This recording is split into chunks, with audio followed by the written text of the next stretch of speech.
lino amachaga leero abantu bazze ku poliisi okukola alipoota balabo banga nabo bayambibwa okuzuula abaana baabwe abazze babuzibwawo. Mubazze mwe mubadde ne Maureen Namulindwa ngono ye omwana we yamubulako sabbiiti ewedde nga naye alumiriza Sholi Nkyalimpa nti yabuzaawo muwala we w'emyaka 15 ng'abadde asoma siniya esooka. Yatabuka mweyo wiiki nabamaze mu masomero abadde talina buzibu siga nti bwaddalu siga nti abeera n'abalenzi ate muwulize ate alina empisa. Poliisi ekalisizo ezzemu buto okunoonyereza ku mukyalo ono Sharon Kyalimpa newandibadde nga ye agambye ntalina baana balala be yatwala Tanzania era nga ono poliisi weyagala okumanyira abantu omukyalo ono baakolagana nabe Tanzania. Adumira poliisi mu kitundu ky'ekyotera Justice Namara ataddewo omusirikale omukugu anoonyereze ku misango gino kyokka n'alabula abazadde obuteerabira buvunaanyizibwa bwabwe ku baana. Mu masaza Singo ne Busujju abasuubuzi abakolera mu katale ak'Ezigoti mu disitulikiti y'Emityana bawanjagidde gavumenti ebayamba okubazimbira akatale kano bawone embeera embi gye bakoleramu mu kiseera kino. Omusasi waffe James Kaana Ssebuguzi y'abirina.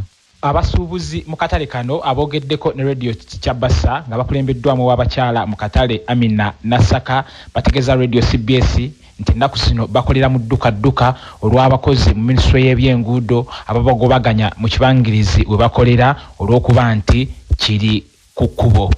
Bano bagamba nti tebawakanya kikolebwa minisitule ya byantambula nti kyokka bwe babagoba mu kifo kino tebayina wakudda nga baafuna dda ekifo kye balina okugula okuteekamu akatale kano kyokka nti ensimbi obukadde 3 nnyini kifo kino zaayagala tebazirabako. Kati bano bagamba nti gavumenti yeyinza okutaasa yokka okubafunira ekifo kino basobole okusigaza we bajja akawogo. Bano bawanjagidde pulezidenti w'eggwanga Yoweri Kaguta Museveni okubasuula omukono.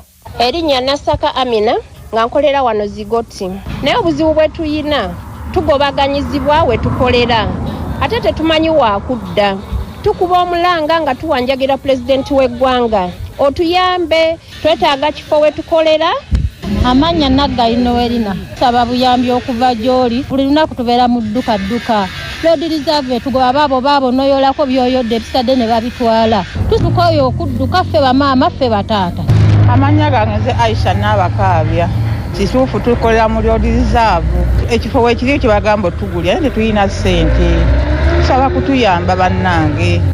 Abasuubuzi bano bagamba nti embeera eno eyadduka eviriddeko ne bakyala kimpadde bangi okukozesa omukisa guno nga beerimbise mu kifaananyi nti bakozi ba minisitule y'ebyentambula olwo ne babanyagako ebintu byabwe. Ku lwakya namunana kutunyeze munana CBS FM James Kaana Ssebuguzi ndi Mityana. Musaza Buddu bannabibiina ebya CBS Pewosa bakubiriziddwa nti bwe babanga bagabana ssente zaabwe bajjukire okwebaza ennyo nnyinimu Ssaabasajja Kabaka Maaso Moogi eyasiima n'atandikirawo abantu b'enkola eya Pewosa gye bagambye nti ebakulaakulanyizza nnyo. Omusasi waffe Tom Musange Kayinja abaddewo ng'okutwakunkumula. Bino byayogeddwa Kamishona wa Parliament era omubaka wa Nnyendo ngwe mu kibuga Masaka Oweekitiibwa Mathias Mpuuga Nsamba bwe yabadde ayogera eri bannabibiina bya Pewosa n'abatuuze b'omu katale ka Nnyendo abakyala nga bakulembeddwamu Farida Nababi omutunzi w'omu katale k'omubuulo mu Nnyendo bagambye nti basobodde okuweerera abaana nga n'okunyirira bagambye kwe baliko kwonna kwa Pewosa. Tubadde nga tuwanagana e Masaka singa sigwe singa sikulu fizi w'abaana yatubula dda era bye twasoma ne tubitegeera era enjiri n'etambula webale nnyo ssebo webalire ddala ekitebe tukiina ne waffe Buddu olw'amaanyi g'onalewo Mpuuga. Oweekitiibwa Mpuuga ebibiina bya Pewosa buli kimu yabyongeddemu ensimbi eziri mu bukadde n'akubiriza n'abalina ebibiina bya munno mu kabi babiyingize mu Pewosa n'agamba nti Ssaabasajja Kabaka gwe balina okwebaza nti kuba ye okuleeta Pewosa e Buddu yali assa mu nkola ekiragiro kya Ssaabasajja Kabaka. Sina mwali mwagamba olunandize n'ebyammwe naye kangenda ebiteeketeeke nze Kabaka yampa byennyina mbigabana n'abantu bange. Ate ebibiina ebyo babitandika nali nteeka kiragiro kya nnyinimu mu nkola kyova olabanga Pewosa mu kitundu kyange ekya Masaka naddala gye yasookera mu Masaka municipality era we yasookera wano mu Buddu n'egenda ng'esaasaana bwe mba mwebaza temwebaza nze mwebaza nnyinimu yatuloteranga maaso mogi. Saalongo Tomusange Kayinja ku lwa CBS ndi mu kibuga kya Ssaabasajja Masaka City.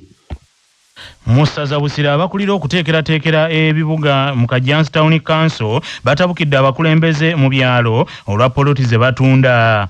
Bino bijjidde mu kiseera nga entegeke ya Greater Kampala Metropolitan Area ng'abagirimu bali mu nteekateeka ez'okulaakulanya ekitundu kya Bwebajja Special Planning Area okukifuula ekibuga ekyenjawulo. Bano nga bakulembeddwamu Nalukwago Shamira akulira okuteekerateekera Kajansi Town Council babadde mu nsisinkano n'abakulembeze ab'oku byalo ne basaba abakulembeze obutamala gateeka mukono ku biwandiiko ebiwa olusa abantu okuzimba. Saba aba LC batuyambe be bayina okumanya nti tebayina kusayininga ku ndagaano ng'ettaka teriweza 11 decimals.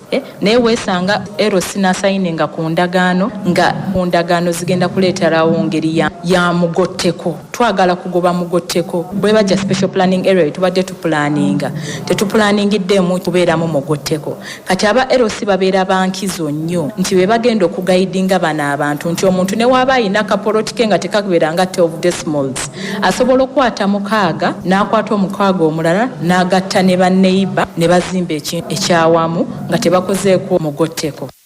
Mu musomo oguyindidde ku kitebe kya Kajansi Town Council abakugu bategeezezza nti enkulaakulana y'ekitundu egenze efa olw'okutunda poloti ezitaweranga amateeka bwe galambika nga kino kiwa ebbeetu abantu okuzimba buli we basanga. Ekitongole ekya GKM ekirina enteekateeka ez'enjawulo ku buli luguudo olufuluma ekibuga Kampala okuzimbako ekibuga ekyenjawulo kye bayise Special Planning Area. Musaza Gomba abatuuze ku byalo ebyenjawulo ebiri mu muluka gw'empongo mu gombola y'empenja mu district y'Egomba bali mu bulumi olw'ekitundu kyabwe obutabeera mu ddwaliro lya gavumenti yadde essomero lya senior secondary.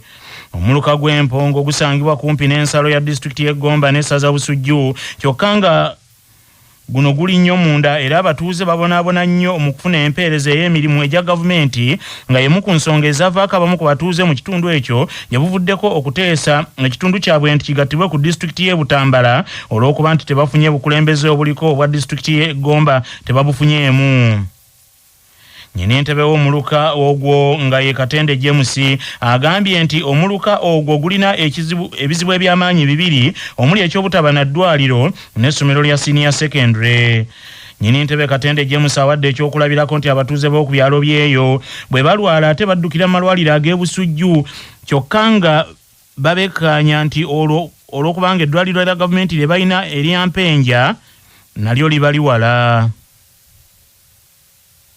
Bw'otambula okuva eno ogende Mwera ng'ate naffe tuli mu Uganda era erimu abantu abaasoma ababaka ba palamenti n'abalala abasajja ab'amaanyi okuva ku disitulikiti kyokka ekyewuunyisa nga tulina n'abakulira minisitule y'ebyobulamu okuva ku disitulikiti naye ne tubonaabona awo ensabira nno bekikwatako mutuyambe omuluka guno mutufunire eddwaliro. Ekyokubiri kyenyogera ku ssomero tetuyina ssomero lya sekendule wano ng'ate abaana babadde bagezezzaako okulaba nga bafaayo nnyo okusoma. Abazadde balimye obumwanyi bwabwe abalala balunze abaana ne basoma naye sekendule esooka eri Kakindu sekendule eri Mityana district